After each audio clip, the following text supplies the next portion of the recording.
Bom dia a todos e a todas. É um prazer estar aqui com vocês e uma honra, nesse momento, fazer a abertura dessa sessão. Queria parabenizar a UFMG por essa participação.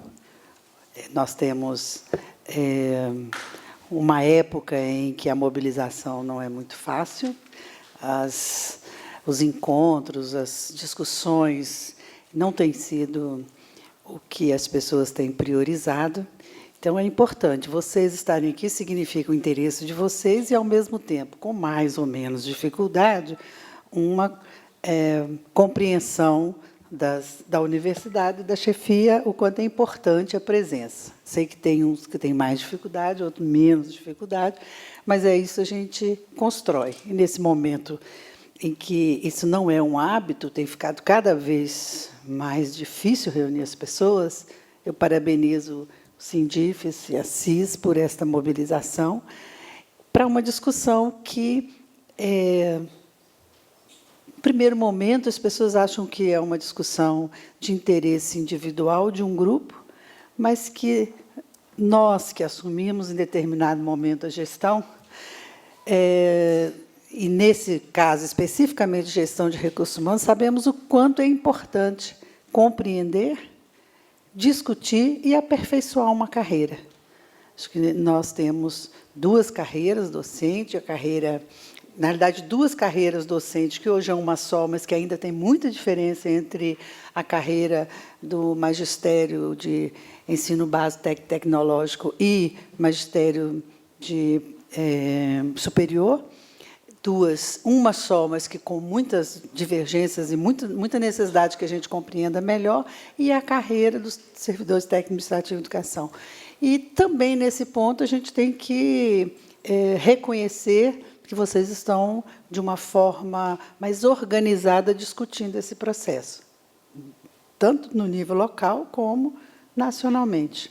E isso a gente percebe como participante do Fórum de Pró-Reitores, vinculada à Andifes, em que é muito mais intensa a nossa mobilização em função do que vocês demandam, em função do que vocês encaminham para o Ministério, vocês, numa perspectiva da representação nacional, que, obviamente, vem uma construção do local, da base, do que a gente tem demanda das outras carreiras. Então, isso é importante também, eu gostaria de registrar aqui esse compromisso como gestora na universidade, gestora de recursos humanos, e com a nossa participação nacionalmente no FORGEP e ocasionalmente em reuniões no Ministério, com o encaminhamento das propostas que são emanadas da categoria e que nós temos acompanhado com,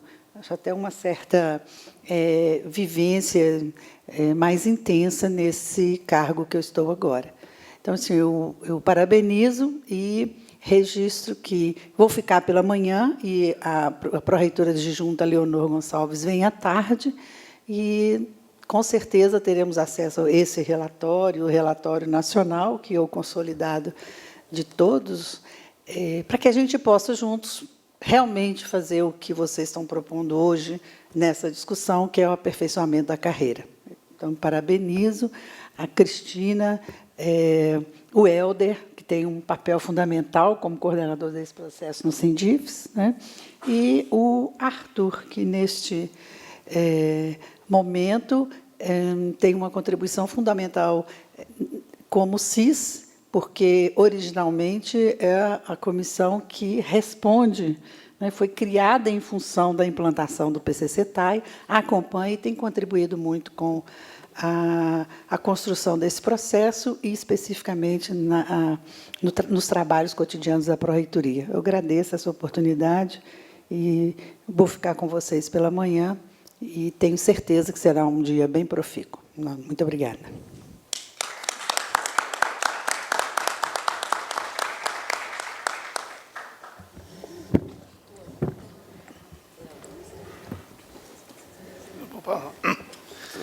Gente, bom dia a todos.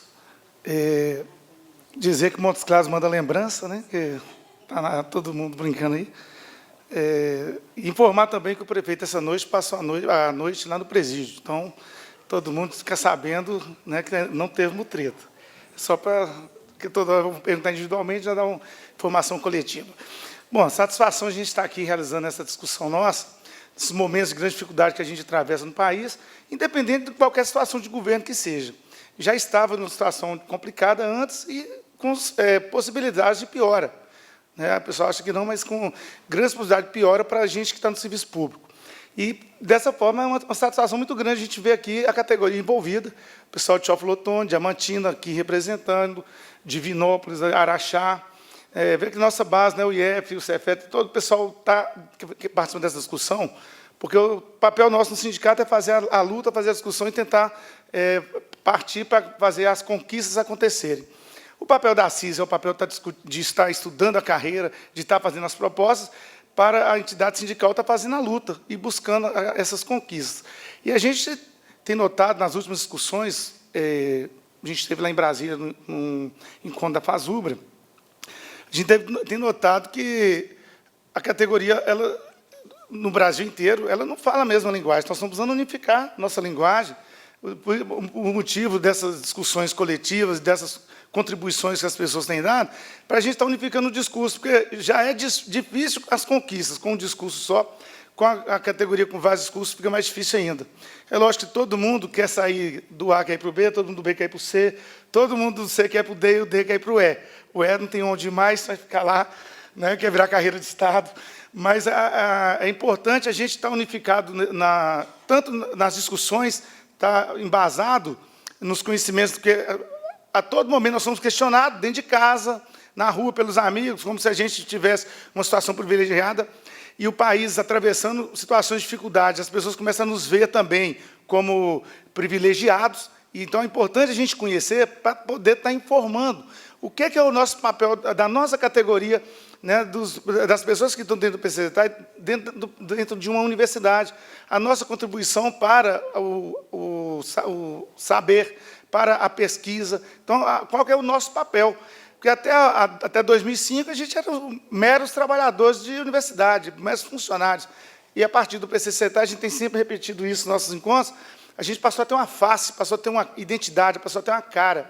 E é importante que as pessoas, inclusive as pessoas que entraram posteriormente, absorvam, né, essa característica importante de conhecer o nosso fazer, o fazer do conjunto da categoria, para poder estar explicando para as pessoas, porque nós vamos ter momentos mais difíceis ainda, e vamos ter momentos de mais questionamentos. Eu estou dizendo isso porque a gente escuta de pessoas da nossa família. A gente escuta de pai, de mãe, de irmão, de cunhado. Então, imagina as outras pessoas que não vê a gente trabalhando. Né?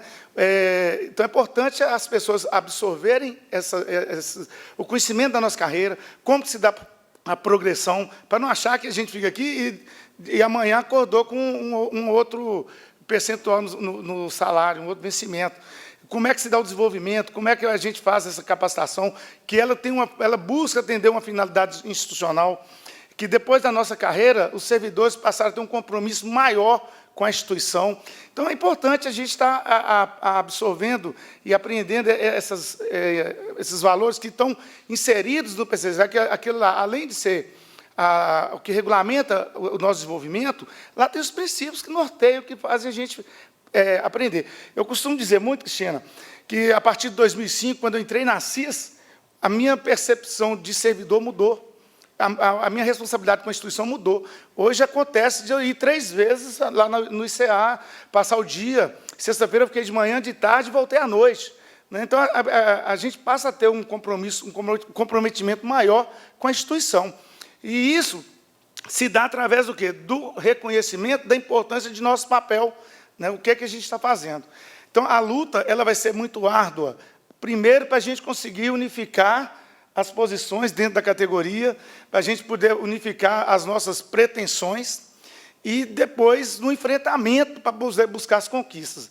E aí é importante, né, nesse momento, o trabalho das comissões internas de supervisão, que estão ali estudando e que já contribuíram muito né? Hoje, as pessoas que ingressam aí já recebem o incentivo à qualificação, foi luta da CIS, do primeiro mandato de CIS. Então, é importante estar constantemente a gente estudando a carreira e fazendo essas discussões e essas construções coletivas. Então, a satisfação, sejam bem-vindos. O Sindis fica muito enaltecido com a presença de todos aqui e sempre dizer que, quando a gente chega em Brasília, é motivo de orgulho quando nos citam como referência a nossa entidade na organização sindical, nas discussões e na participação coletiva. Então, é muita satisfação e sejam todos bem-vindos.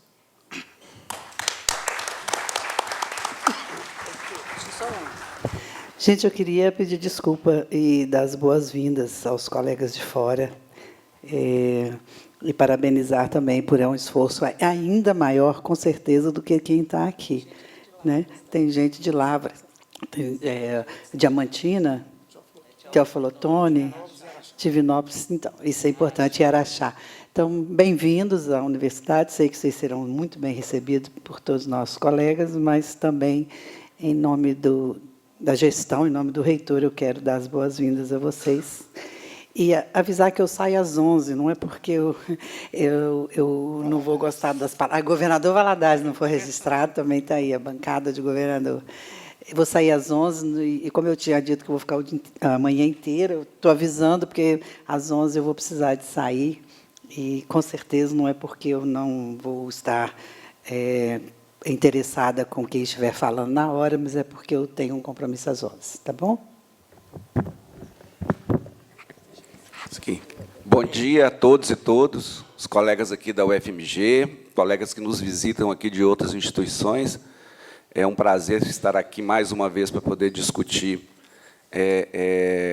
a carreira, né, e as alternativas que estão sendo colocadas em relação a ela. A carreira é um dos instrumentos, né, e um dos principais instrumentos de mediação da nossa relação com a universidade, com o governo federal. E, nesse sentido, ela não é e nem deve ser entendida como um instrumento estático ou meramente normativo. Ela é um instrumento que exige, pela sua própria natureza, a constante reflexão sobre ela, um trabalho constante de aprimorá-la e colocá-la como um instrumento de desenvolvimento dos servidores e um instrumento de gestão institucional. Então, é nesse espaço que a carreira se insere, e é essa a importância que a gente dá para ela. A gente vai ter a oportunidade de ver aqui, né, qual que é a situação que a gente tinha e qual que é a situação que a gente tem hoje, sabendo que a gente já tem algumas demandas que já estão ficando históricas, né, por parte dos servidores, e eu espero que a gente tenha um dia bastante produtivo e que sirva também para algumas pessoas, né, ou para boa parte de vocês, se interessarem mais pelo assunto, não só do ponto de vista individual, mas também do ponto de vista da coletividade, da representação, né? Os meus poucos cabelos brancos atestam essa necessidade de renovação. Eu acho que é necessário, né? A gente tem que pensar nisso a curto e médio prazo, né, para poder dar sequência a essas discussões que a gente vem fazendo com o sindicato. O Helder também já foi aqui da nossa CIS, hoje está na pasta de carreira do sindicato. Vários representantes da nossa comissão estão aqui presentes também, e a gente vai tentar discutir um pouco com vocês essas alternativas que estão sendo colocadas e qual que é o horizonte delas, né? Mesmo que no contexto que, nesse momento, é absolutamente adverso, né? Em que alguém grita sim, sim, sim, quando quer dizer não, não, não, né? Isso não acontece, né? Então, é isso, gente. Eu não vou me delongar muito aqui, não. A gente está um pouco ainda ressentido e abalado com o que aconteceu, né, nesse país no último domingo, então, mas, mesmo assim, a gente espera trazer essa discussão aqui e agradecer mais uma vez os colegas, os daqui também, e também um abraço especial para os colegas que nos visitam de outras cidades. Obrigado. Eu vou só iniciar. pessoal, bom dia a todos e a todas.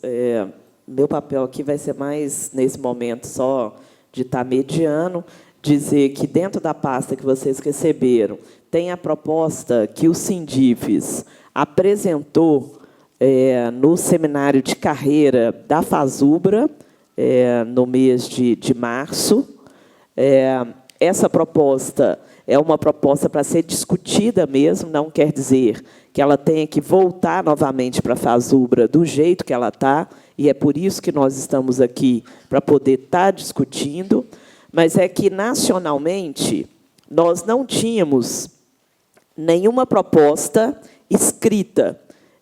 As pessoas, como disse o Arthur aqui e o Helder, têm muitos discursos diferenciados em relação à carreira, mas proposta mesmo no papel, para as pessoas debaterem, para poder criticar, para melhorar e dizer, olha, essa daí não serve, a gente não tinha. Então, o Sindifes, junto com a CIS, o UFMG, sentou para poder conversar e apresentar uma proposta que nacionalmente está sendo discutida em todos os fóruns de carreira que estão acontecendo em todo o Brasil. Então, pelo menos, tem um documento, como eu disse, para se dizer se é bom, se é ruim, se é esse, se não é, ou se é para melhorar. Então, o Sindifes tem tido esse papel de estar provocando as discussões, e foi isso que nós fizemos, né? E é essencial que tenha alguma proposta para poder ser debatida. O Arthur vai fazer a apresentação aqui para a gente, ele vai colocar com mais detalhes do que está aí no documento, sobre qual né, os pontos de aprimoramento da nossa carreira, que nós colocamos para o debate. Dizer que tem sido fundamental a participação do FOGEP, da Andifes, nem tanto do pessoal do CONIF, que é o dos IFETs, né, na reunião, mas a Andifes realmente entrou para a comissão com disposição para fazer discussão, e aí depois eu vou dar outros informes aqui, conforme forem passando aqui o seminário, nos pontos, né, que forem chamados. E tem sido fundamental esse debate junto com a Andifes e junto com o governo, né? Teremos muitas dificuldades? Possivelmente, né? Nós tínhamos uma reunião marcada com o governo na mesa de negociação para o dia 13 desse mês, 13 e 14. Essa reunião foi cancelada, passou-se a reunião para o dia 27 e 28, e a gente ainda não tem certeza se essa reunião ela realmente vai acontecer, né? E aí os colegas já disseram aqui em relação ao que aconteceu no domingo, né? Então, nós estamos com muitas incertezas, né? A única certeza que temos é que os servidores públicos, no PL 257, seja esse governo, ou seja, qualquer outro que entrar provisoriamente ou não, né? A nossa opinião é que não vai entrar, mas isso depende. O 257 caminha. E, se ele caminhar, quem está na linha de frente para congelamento de salário, perda de benefícios, são os servidores públicos. Infelizmente, somos nós que vamos pagar essa conta, né? Mas não podemos deixar de fazer nosso trabalho pensando nas incertezas, né? Então, por isso, nós estamos aqui, nesse seminário, para o aprimoramento de carreira, e também, nacionalmente, para a apresentação de atualização das atribuições dos cargos, que aí, no momento certo, a gente dá os informes aqui. Então, junto com meus colegas, mais uma vez, agradecer a participação de todos, principalmente daqueles que vieram de fora, né? A gente está aqui com o Sindicato de Lavras, que é o Sindufla, que está aqui nos visitando também para o seminário. Levanta a mão aí que o pessoal está querendo saber, né? Eles dois são lá de Lavras, vieram. Então, além do nosso pessoal da nossa base, que está aqui, a UFMG, a UFVJM, o Cefet e o IFMG. Então, desejar que esse dia seja para nós bem profícuo aí na discussão, que será, tenho certeza, com muita qualidade, né? Então, bom dia a todos e vamos dar início aqui realmente às apresentações do seminário. Sejam bem-vindos aqui nesse dia.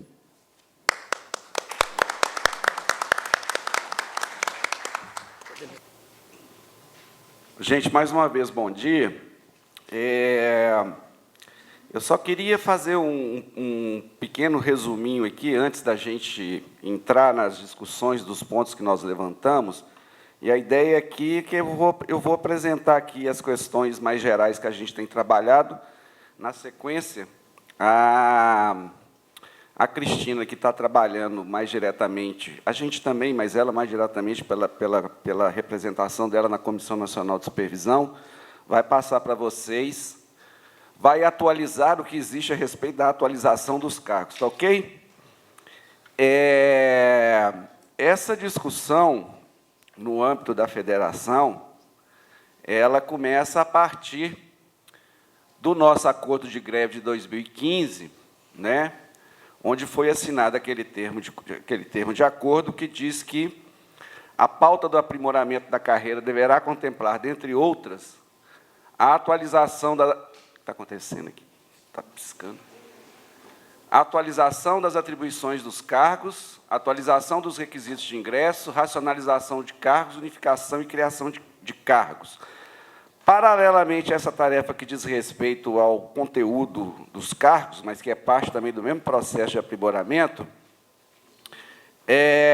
nós fizemos umas outras iniciativas no sentido de discutir outros pontos da carreira, que não especificamente esses que foram elencados aqui, né? Para essa discussão colocada aqui inicialmente, os atores envolvidos são esses: Ministério do Planejamento, Educação, Sinasef, Fasubra, Andifes e o CONIF, né? E o prazo para essa discussão, ela começou em outubro do ano passado, será, hipoteticamente, né, até dia 31 de maio de 2016. Bem, do ponto de vista da organização dos trabalhadores, a Fasubra realizou um seminário, mais para poder nivelar um pouco as informações iniciais aqui. A Fasubra fez um seminário nos dias 26 e 27 de fevereiro e consta, um dos últimos informativos da Fasubra, uma previsão de uma nova discussão para os dias 28 e 29 de maio. Né? Especificamente em relação à carreira, o conjunto de discussões que a gente fez, elas dizem respeito, basicamente, aos seguintes pontos da carreira: a questão da progressão por capacitação profissional, alguns problemas que a gente já havia apontado em relação ao incentivo à qualificação e às formas de concessão, e um terceiro ponto, talvez esse o mais complexo, que diz respeito à própria matriz hierárquica da nossa tabela, né, da nossa carreira. Bem, resumidamente, o que está sendo colocado em discussão é ampliação dos níveis de capacitação. Vocês devem saber que hoje nós temos, dentro da nossa carreira, a possibilidade de progressão em 3 níveis. Né? Há uma demanda colocada pelos servidores de expansão desses níveis de capacitação, e 2 discussões, uma daqui e outra de Goiás, se eu não me engano, apontou, inclusive, a possibilidade, que está no segundo ponto dessa transparência aí, de compormos um outro anexo, ou seja, tirarmos de dentro da tabela a progressão por capacitação profissional e criarmos um incentivo à capacitação profissional, à semelhança do que a gente tem hoje para o incentivo à qualificação. Percebe? Ele saía de dentro da tabela, nós comporíamos um anexo próprio de incentivo à capacitação profissional, expandindo as possibilidades de concessão da capacitação. Essa também é uma discussão colocada, né, porque a nossa tabela hoje ela só vai até o nível 16, né, e como houve a redução do interstício necessário para a progressão para 18 meses e as alterações Na aposentadoria, significa que a gente tem que ficar mais tempo na instituição e atingimos mais cedo o último padrão da carreira, né? Incentivo à qualificação profissional. Essa aqui é uma discussão que a gente tem feito já há 2, 3 anos no interior da nossa CIS, e a professora Maria José pode atestar isso aqui também. Vocês devem se lembrar que o anexo 3, que trata da relação dos cursos com correlação direta aos ambientes organizacional, eles mencionam o ambiente e trazem uma relação de cursos que teriam relação direta com os diferentes ambientes organizacionais. Na análise desses processos, a gente percebe uma dificuldade muito grande em identificar determinados cursos ou áreas dentro dos ambientes organizacionais, né? Num primeiro momento, nós apontamos que havia necessidade da gente construir um outro referencial de análise, que não uma relação extensa de cursos, e trabalharmos com as áreas, com as áreas de conhecimento da CAPES, né? Posteriormente, na discussão em Brasília, isso foi ampliado, o que para a gente, eu particularmente considero bastante positivo, incluindo as áreas de conhecimento da CAPES, o catálogo dos cursos técnicos e o catálogo dos cursos tecnológicos. Ou seja, a nossa análise não seria mais verificando se tal curso está lá, mas verificando se tal curso que a pessoa fez, ela está contemplada dentro dessas áreas ou desses catálogos, né? É uma discussão que eu acho que tem um impacto positivo, tanto para os servidores, como no sentido de facilitar a análise pelas áreas de recursos humanos das instituições. Bem, vocês devem se lembrar o seguinte, e essa é uma discussão complicada, que em 2005 nós fizemos uma tabela de incentivo à qualificação profissional pelos cursos de educação formal, que era essa daqui que a gente está apresentando, né? Ela apresentava, resumidamente, uma construção isonômica, são 3 graus de cursos superiores à exigência de ingresso, né, para cada uma das classes. Bem, de lá para cá foram apresentadas diferentes demandas dos servidores técnicos administrativos, nos fóruns, nas discussões, em que, resumidamente, reclamavam, né, a extensão da possibilidade de que todos os servidores, independentemente do nível de classificação, pudessem alcançar os graus mais altos de qualificação, mestrado e doutorado, principalmente, né?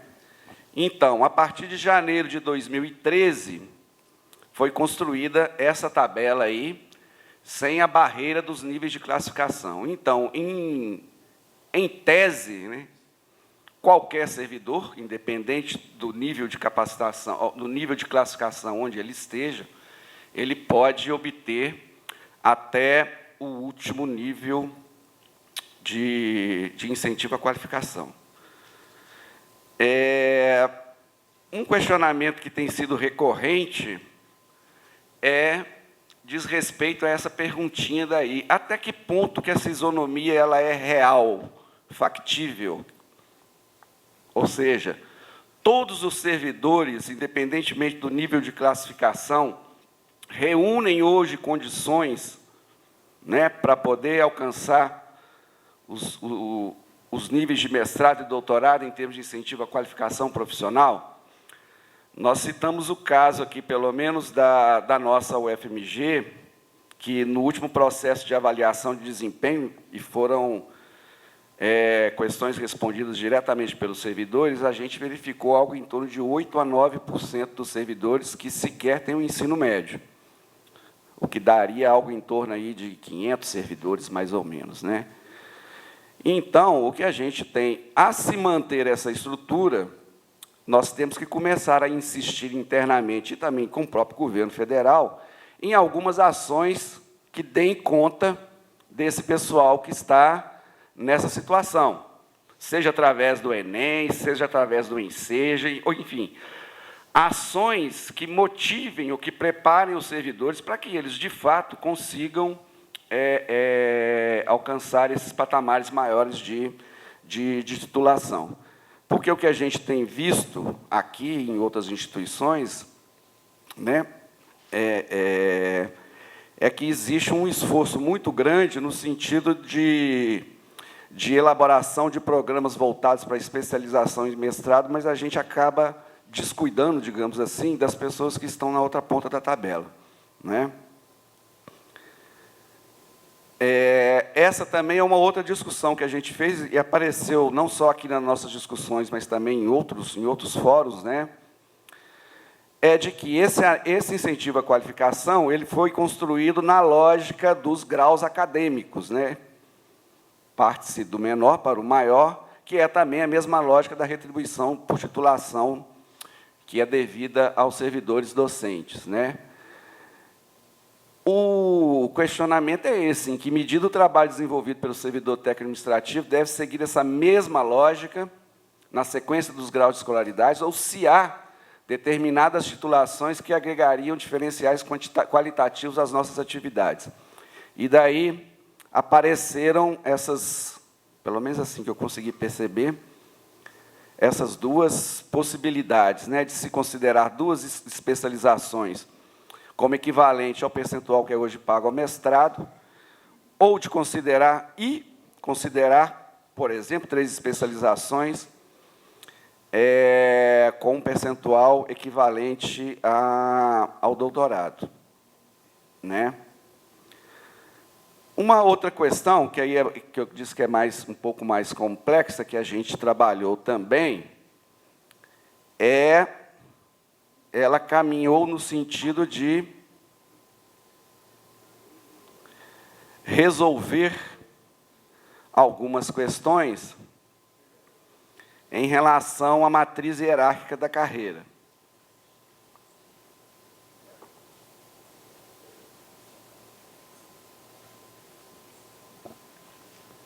Vocês devem se lembrar que essa era a construção da nossa matriz hierárquica, né? E é bom dizer também que essa matriz hierárquica ela não é meramente um desenho com padrões e níveis de classificação, de classes de capacitação. Na nossa concepção, nas discussões originais da nossa carreira, a gente sempre compreendeu que essa matriz ela tem que refletir os princípios que a gente considera necessários para a carreira, né? Com quais parâmetros a gente trabalha para a construção dessa carreira. Então, foi feito esse primeiro desenho, ok? Em 2000, a partir de 2008, que nós podemos até discutir aqui também, a linearidade da tabela, ou a construção isonômica da tabela, ela foi rompida, né? E nós passamos a construir esse desenho de carreira, onde houve os servidores posicionados no nível de classificação por uma série de razões, por uma série de argumentos, né? E com autorização da plenária da federação, diga-se de passagem, eles desceram ali no desenho da tabela, e a gente tem dito que esse tipo de construção, e aqui não é nenhum demérito ou ressalva aos servidores do nível de classificação, muito antes pelo contrário, mas esse desenho forçosamente nos diz que alguns hoje são mais técnico-administrativos em educação do que os outros, não é? Bem, então nós pensamos nessas questões e nos princípios que a gente defendia final da década de 80, 90, início de 2000, né? E estamos, né, propondo, dentro disso que a Cristina colocou, que essa discussão está sendo feita, né? Não há nenhuma definição ainda em relação a essas questões, uma nova matriz hierárquica da carreira com base nos seguintes parâmetros: recuperação da linearidade da tabela, ou seja, garantir a isonomia de tratamento dentro da tabela, entre os ativos e entre os ativos e os aposentados. Buscar formas de superar o engessamento que hoje a gente verifica no conceito de cargo, que atrela o servidor ao posto de trabalho, ou seja, o cargo é o que importa na construção da carreira. A pessoa não é considerada, né? Valorização social do trabalho, cuja expressão é a interpolação da malha salarial. A nossa tabela, desde a discussão do PUCS em 1987, ela não é do tipo de que, por exemplo, o nível médio termina e começa-se o nível superior. Essa tabela ela é entrelaçada, justamente com esse princípio de valorização social do trabalho, né? Considerando também a evolução dos processos de trabalho no interior das instituições, a própria forma como o trabalho se organiza e é feito, formas de garantir que a matriz reflita a complexidade e as especificidades do trabalho do servidor técnico administrativo em educação.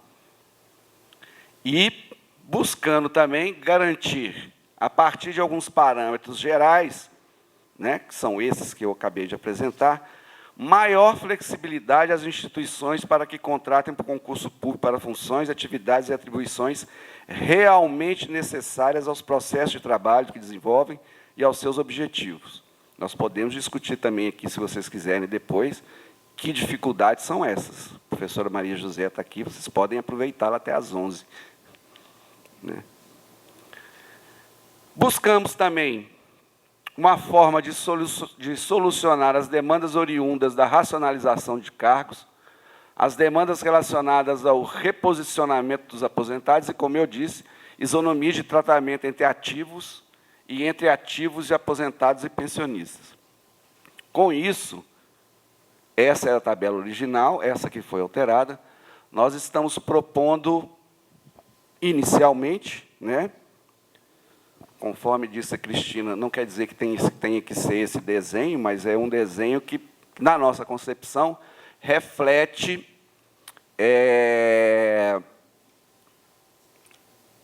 essas discussões que eu coloquei aqui anteriormente, ou seja, uma construção vinculada a um único cargo, técnico administrativo e educação, coerentemente com o que a gente tem defendido até o presente momento, dividida em 4 classes, né? Então, se nós considerarmos a estrutura atual, nós teríamos hoje, na classe 1, os cargos que hoje se encontram nos níveis de classificação A e B. Na classe 2, aqueles que estão na C e D. E na classe 3, os servidores que estão hoje na classe E, além do médico em 20 horas. Não é isso, Cristina?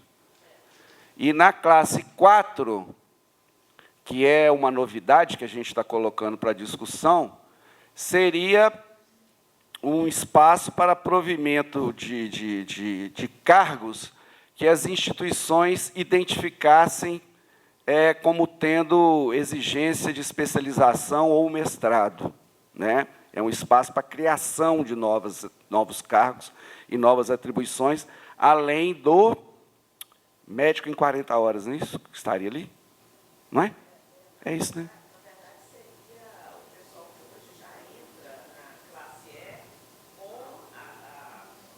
É. Sim. É. E também com a possibilidade de criação de alguma outra atribuição.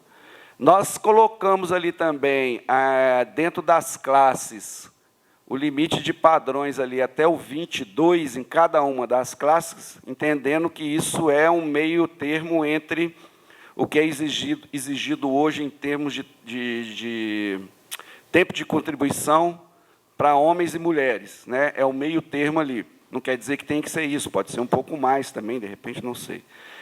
E estamos propondo a discussão de trabalharmos com o conceito de promoção entre as classes. Promoção e não e não ascensão funcional. Compreendendo que... Então, é o seguinte, olha, tem essa estrutura aqui. Na situação atual, ali alguns exemplos, né, o assistente de administração. O cargo hoje de assistente de administração, que está no nível de classificação D, ele viraria, na situação proposta, técnico administrativo em educação da classe 2, o motorista no C também um técnico administrativo em educação da classe 2 e um administrador, um técnico administrativo em educação da classe 3. Tá? Por que essa ideia de trabalhar com o conceito de promoção? A promoção é uma forma de provimento de cargo público prevista no RJU. Né? São aquelas que estão ali. Ali onde está o asterisco é onde estava a ascensão funcional, que hoje não existe mais. Né? E, inicialmente, o que a gente verificou é o seguinte, é que a discussão em torno dessa possibilidade, ela compreende a promoção como corresponde à progressão vertical prevista num determinado plano de cargos vigentes. E a figura da promoção, ela está presente em várias categorias do Executivo Federal. Auditor, pessoal da Judiciário, enfim, um monte do Judiciário também. Né? Pessoal da AGU, me parece, enfim, tem uma série de carreiras que já trabalham com esse conceito, talvez não dentro da dimensão e da complexidade do quadro das universidades, das instituições federais, mas que trabalham com esse conceito. Né? A ascensão funcional, o acesso é a progressão funcional entre cargos de carreiras distintas, é atualmente considerado inconstitucional. Já a promoção é a passagem, desenvolvimento funcional entre cargos da mesma carreira, é requisito essencial de uma carreira verdadeira. E a gente colocou também no nosso documento uma outra abordagem jurídica sobre essa questão da promoção, que a gente tem que fazer, obviamente, com mais profundidade, ver a aplicabilidade dela à nossa realidade. Tem um julgamento do STF. Bem, isso aqui é para a parte da tarde, né? Então, assim, resumidamente, eu vou passar aqui para a Cristina para ela falar a respeito da atualização dos cargos, e aí a gente abre depois para discussão, não é isso? Porque isso aqui é para a parte da tarde. Sinta-se à vontade para...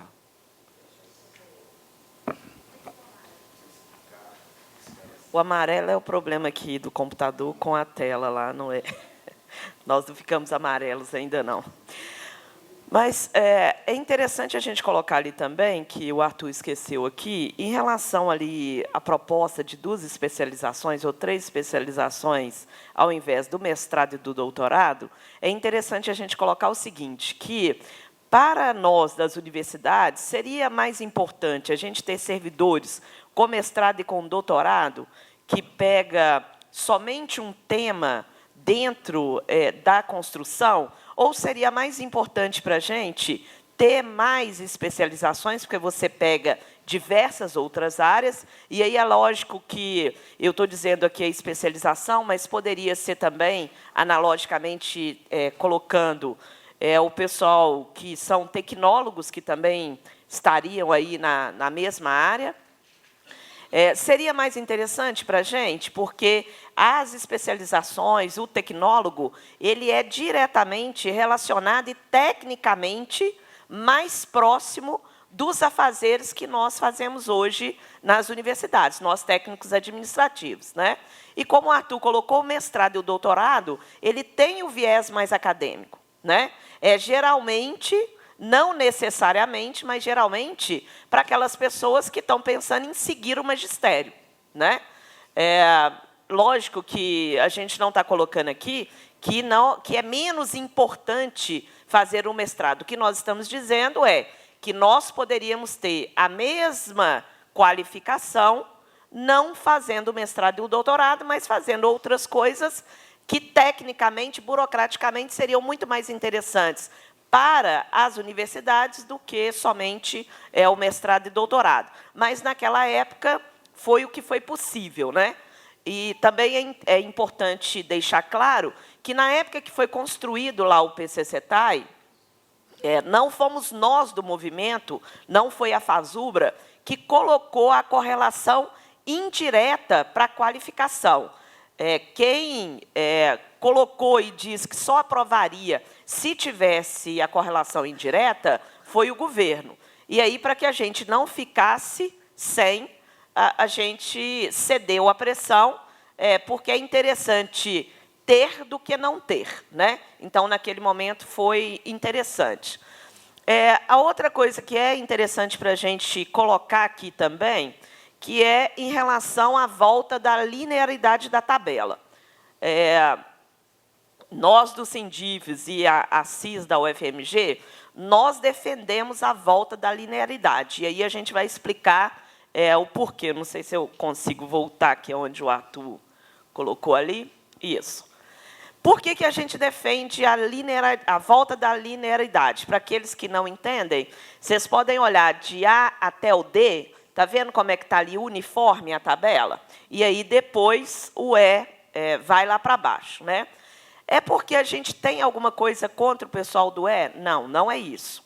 Naquele momento histórico, lá em 2007, quando houve a permissão para a quebra da linearidade, nós temos que retomar um período histórico também, né, da história do nosso país, e principalmente nosso, das universidades, em que nós passamos por 8 anos de governo Fernando Henrique, e mais um ano que ele travou o orçamento, quando Lula entrou em 2003, e nós tivemos um achatamento salarial, no qual 70% da nossa categoria passou a ter complemento salarial para não receber menos do que o salário mínimo.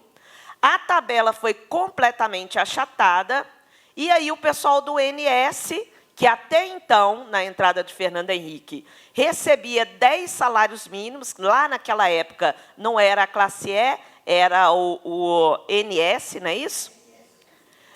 E aí, então, eles recebiam, na entrada, 10 salários mínimos. Então, isso já é histórico dentro da FASUBRA, né? A gente vê aí a organização do pessoal do INS tentando fazer o Sindicato Nacional da ATENS, dizendo que a FASUBRA nunca defendeu. Isso é ponto histórico. Já estava na nossa carreira desde lá atrás, né? E aí, então, por que chegou ali? Porque a tabela estava tão achatada que o INS passou a ganhar em torno de 2 a 3 salários mínimos. Olha para vocês verem. De 10 caiu para 2 ou 3. E quando eu entrei na universidade em 95, me lembro até hoje, meu salário era 7 salários mínimos e meio daquela época. Hoje eu não ganho 5. Então, esse foi o momento histórico que houve a quebra da linearidade. E a gente tem que estar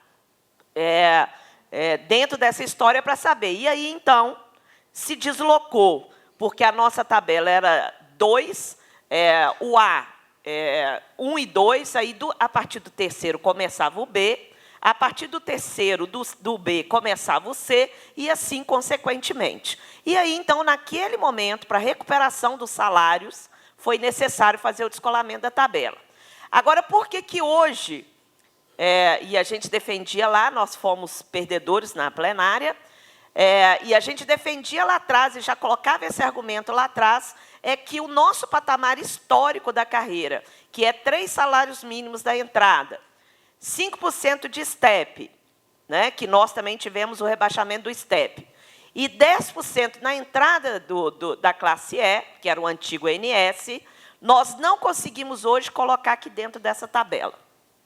Por que a gente não consegue colocar? Hoje, uma pessoa da classe E, que está lá no último, no 16 de classificação, com doutorado, ele já está ganhando hoje de 12 a 13 mil reais. Se a gente coloca o nosso patamar histórico ali dentro, ele vai passar a ganhar 30, 35 mil. O governo vai dar isso para a gente? Claro que não, né?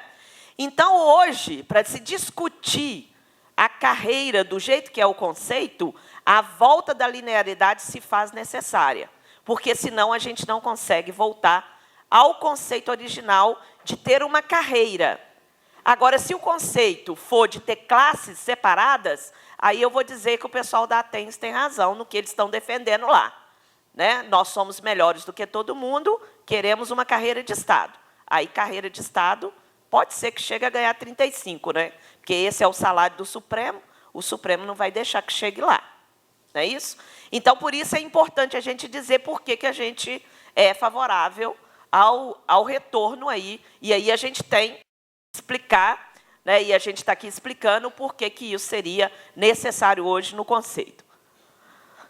Bom, voltando aqui à outra tabela, que é essa daí, na nossa construção, porque hoje o que aconteceu? E aí também a gente tem sempre que estar lembrando aí os fatos históricos, né?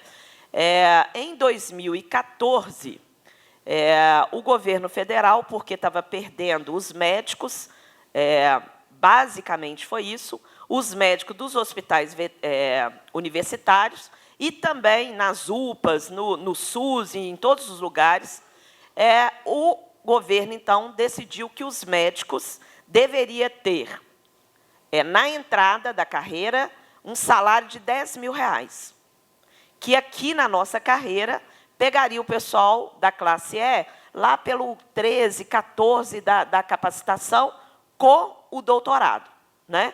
Então, o governo federal retira os médicos da carreira e retira junto o médico veterinário, que supostamente, abre aspas, não é tão importante quanto o médico, né, normal. Mas, como lá está médico veterinário, não tinha como separar. Então, o governo pega, retira eles daquela tabela, mas eles continuam dentro da nossa carreira.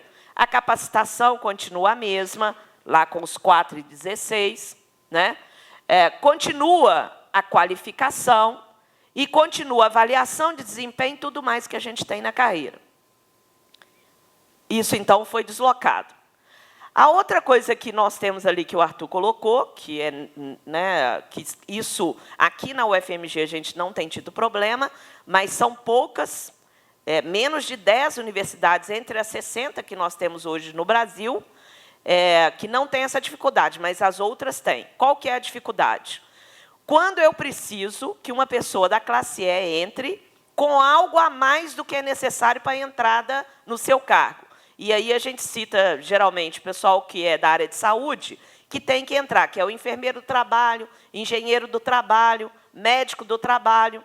Eles entram na carreira com uma qualificação a mais, mas o salário deles é o mesmo de que quem entra na classe E com a graduação. E aí isso cria outra disparidade.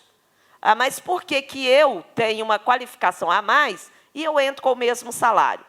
Então, ali, a gente propõe na tabela que a especialização entre ali de forma diferenciada. Aí, como eu disse aqui na UFMG, a gente não tem tido esse problema, porque o que é que está acontecendo? A pessoa entra com a especialização, então vamos pegar lá o médico do trabalho, ele não teria nada a mais. Mas, se ele apresentar uma outra especialização, a UFMG dá para ele o incentivo à qualificação. Tá? Então, aqui, para nós, está resolvido. Mas isso, nacionalmente, não está. Contraria a legislação? Não contraria. Mas a gente tem feito essa discussão, principalmente junto ao FORGEP e junto ao governo, que o nosso pessoal que trabalha na área de recursos humanos tem a mente muito fechada. Se não tiver escrito, analogicamente, eu faço para poder prejudicar e não para poder avançar. Tá? Então, isso a gente coloca ali. E aí, então, isso que eu estou dizendo, o médico e o médico veterinário, ele entra lá, porque o médico que é 20 horas, ele entra ali na tabela. O que é 40, não. Porque 40, esqueci de falar essa diferença. O médico 20 horas, ele entra ali com os 3 e pouquinho que entra no INSS. O 40 horas entra com 10.000, então ali ele não cabe na tabela. Aí a gente está propondo também que todos esses estejam na tabela para poder ser representado. Bom, por que a gente pensou ali nos 22 da capacitação ali, né? Que lá é 16, a gente passa aqui com 22. Também tem uma lógica. Qual que é essa lógica? Nós pegamos o tempo que as pessoas ficariam trabalhando na universidade, consideramos o tempo do homem e o tempo da mulher, porque a mulher fica menos tempo, né, e esperamos que continue assim, porque a gente tem jornada dupla, tripla e até algumas coisas a mais. E aí, então, a gente considerou ali que entre os 35 anos e os 30 da mulher, 22 seria o patamar ideal, porque a mulher conseguiria chegar ao final de carreira antes de se aposentar. Se for mais, ela não conseguiria. E aí, geralmente, ela sai antes de chegar ao final da tabela. Então, por isso, a gente considerou ali o tempo de aposentadoria. Até isso, a nossa proposta foi considerada aí nesse sentido. Não é isso, Arthur? Então, por isso, a importância ali da consideração dos 22. Não foi uma fórmula mágica que a gente tirou, não.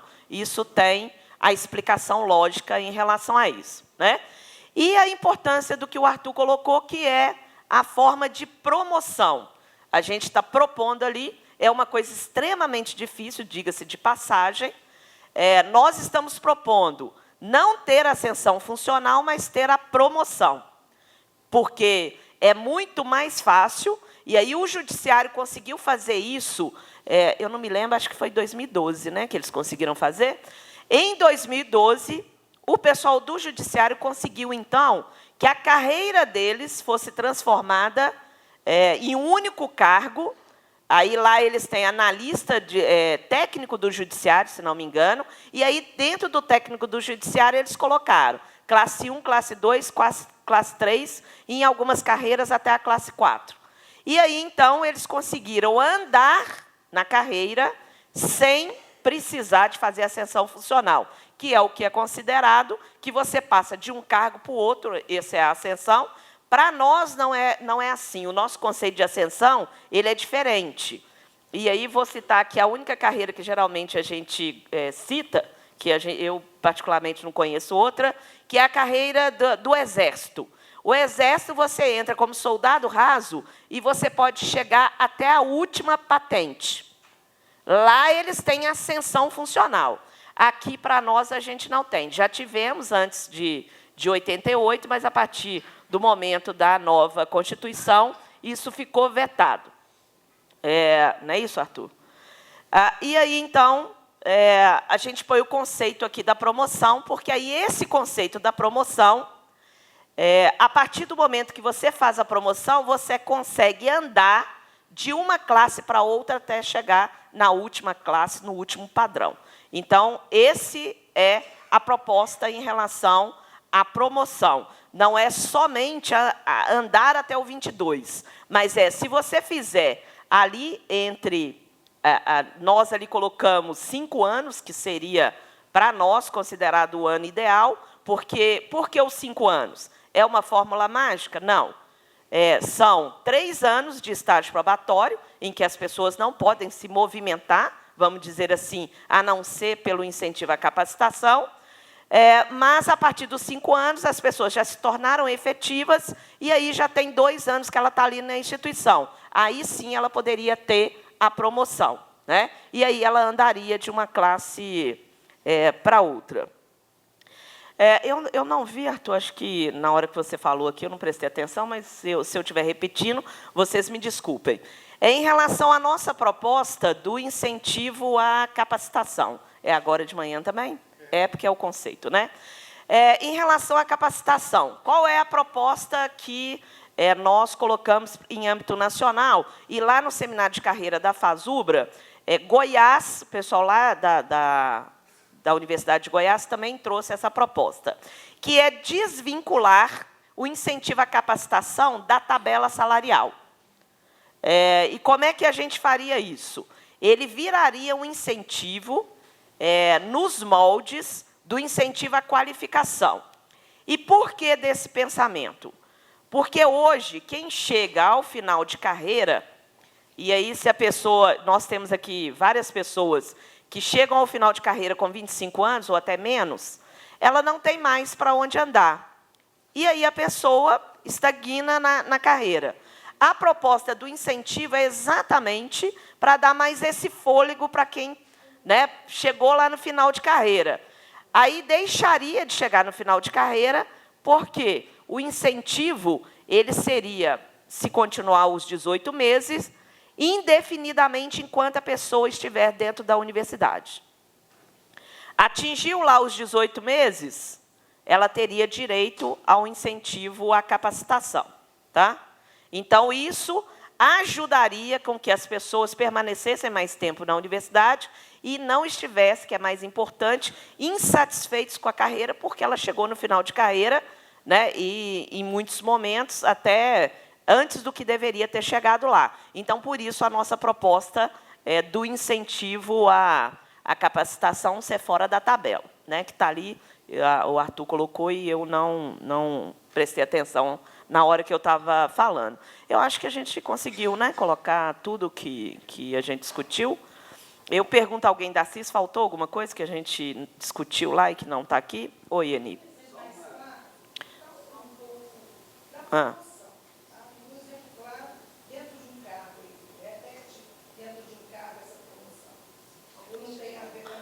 Volta, pode ser aí onde você colocou aí. Oi. Sim, oi.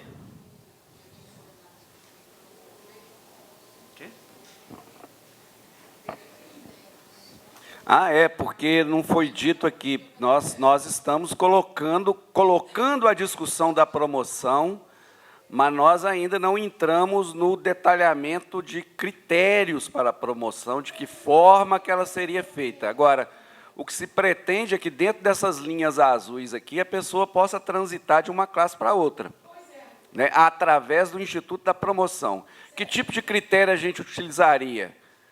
Não sei, as outras carreiras utilizam, geralmente, resultado de avaliação de desempenho, aproveitamento em programas de capacitação, prova escrita, não sei, a gente tem que pensar.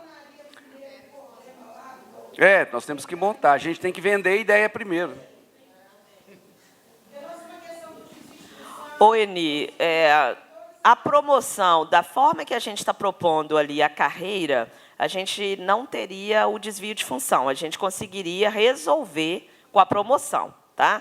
Exatamente porque você conseguiria passar de uma classe para outra, e aí, exatamente, e você conseguiria, é lógico que é igual eu estou te dizendo, é uma proposta que a gente está colocando, que é uma proposta, assim, é uma proposta que é de difícil aceitação? Não. Tá? É de difícil aceitação? Não. Mas é difícil que a gente consiga que o governo compreenda? Ela não é de difícil aceitação, porque já tem N outras carreiras que façam isso. Agora, a nossa diferença, e é aí que o governo sempre pensa, e aí onde que está a discussão de carreiras no serviço público? No Ministério do Planejamento. Aonde que o planejamento pensa primeiro? No bolso. Não é isso? E fazer política de recursos humanos, com o bolso, a gente não consegue fazer a política. Tá? Então, o primeiro pensamento deles é o seguinte, isso é viável? Agora, se a gente pegar o judiciário, que tem 35 mil, e a nossa carreira, que tem 220 mil, para eles é viável e para nós pode não ser. Esse é o pensamento do planejamento. Tecnicamente falando, juridicamente falando, é viável? Tá? E a gente solucionaria uma série de problemas que a gente tem. Tá? Mas é viável. E é igual o Arthur falou, a gente está propondo a promoção, mas a gente não está propondo aqui, que aí é descer a muitos detalhes, quais seriam os critérios que a gente utilizaria para a promoção. Tá? Aí isso teria que ser uma discussão um pouco mais ampla. Mas é lógico que a promoção tem que ter critérios, né, para poder chegar lá. Oi, Helder.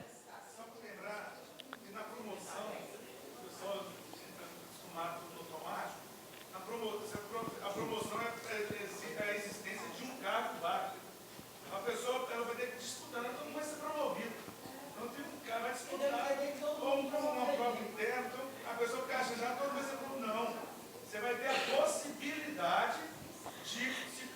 Isso, foi bom você falar, Helder. A promoção, uma das coisas que tem que ficar clara é que, para a promoção, para eu que estou lá na classe 1, para eu passar para a classe 2, tem que ter vaga na classe 2. Né? Então, por isso, os critérios que têm que ser estabelecidos. Né? Não tem vaga para todo mundo? Não tem vaga para todo mundo. É critério. E, através dos critérios, né, que é igual o pessoal, na parte da tarde, a gente vai fazer a discussão do RSC. O RSC vai ser para todo mundo? Não. Tá? E como mestrado e doutorado, supostamente é para todo mundo. Todo mundo consegue chegar ao mestrado e ao doutorado? Não. Tá? Porque isso vai depender. Hoje, o mestrado e o doutorado depende mais de uma coisa, como é que eu posso dizer, externa, né, do próprio servidor do que da carreira. Mas é difícil uma pessoa que está lá na classe A chegar ao doutorado? Não é difícil.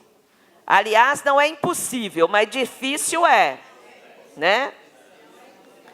Não é impossível, mas é difícil. Como o Arthur colocou aqui, só na UFMG nós temos hoje em torno de 500 pessoas que não têm o segundo grau.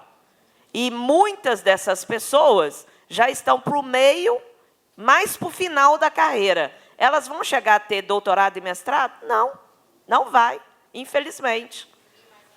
Né? É mais fácil ter graduação e especialização? É. Né? Então, por isso, a gente está propondo aí novas coisas. Tá?